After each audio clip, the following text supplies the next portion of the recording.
choir member Candace Robb is the author of 20 published novels. 17 of them are set in 14th century England, and 12 of those feature her character, Owen Archer, a spy for the Archbishop of York and sometime Chancellor of England, John Thoresby. Here is Candace with an excerpt from her most recent Owen Archer mystery, A Choir of Crows.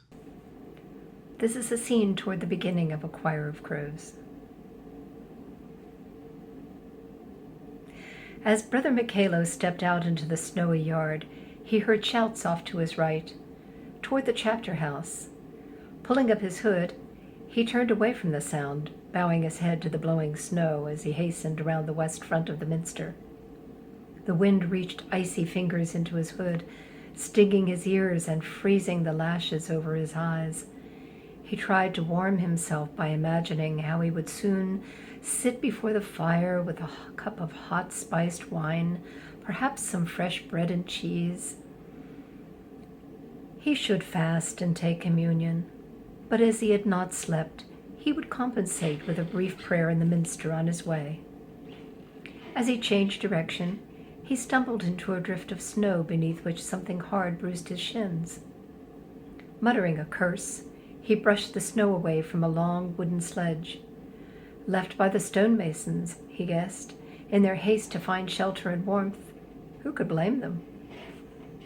Stepping through the flimsy door over the entrance to the unfinished lady chapel, he faltered, caught by an unexpected sound curling within the howling wind. A voice, an angelic voice, singing Missus est Angelus Gabriel. An Advent hymn, appropriate, but at such an hour, and alone? He thrust back his hood so that he might gauge whence came the sound. The transept?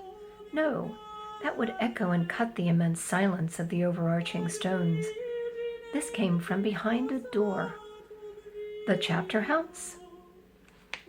He was hurrying in that direction when something did cut the silence, the jangle of keys on a ring approaching from the south transept.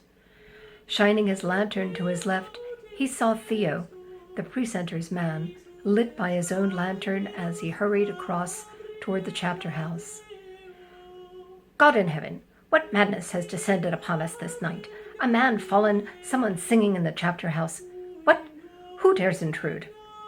Theo halted, peering at Michaelo. Out of my way, brother, he called, hurrying on. The keys and the rude command, sacrileges in this holy place. Michaelo followed on his heels. Reaching the door of the chapter house, Theo paused, breathing heavily while he bent his head to fumble for the keys. De domo David e nomen Virginis Maria. You said a man had fallen, said Michaelo. Who? Where? From the chapter house roof, or so it would seem. That snow did nothing to cushion his fall. Now hush. Between that bleating and your questions, I cannot think. It seemed to Michaelo that unlocking a door that Theo locked and unlocked daily should require little thought. Dead? He asked. Indeed. Ave gratia plena. Are you such a dolt you cannot appreciate such a voice? Bleating indeed, Michaelo huffed.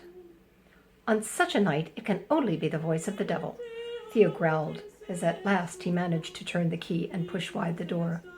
While he crouched to retrieve his lantern, Michaelo lifted his own and stepped past him into the echoing space. Theo shouted for him to halt, but Michaelo paid no heed, continuing until his light illuminated the singer. Now he stopped, as he beheld a vision. A tall, ethereally pale youth with flaxen hair stood in the middle of the space with arms outstretched, slowly turning round and round as he sang, Benedicta tu in mulieribus. In his right hand he held a dagger, as if warding off an attacker. Only when he faced the light did he discover his audience, going silent and still and dropping his arms. Michaelo stepped closer, wrinkling his nose at the state of the youth's clothing. Stained and torn, his face smudged, his hair wild. He stank of sweat and fear. Another step, and Michaelo noticed how the hand holding the knife shook. And what might commonly repel him made him wish to protect this soiled angel. It occurred to him that if Theo believed this youth to be in Michaelo's charge, he might release him without fuss. Though what he would then do with the lad, well, no time to think of that now.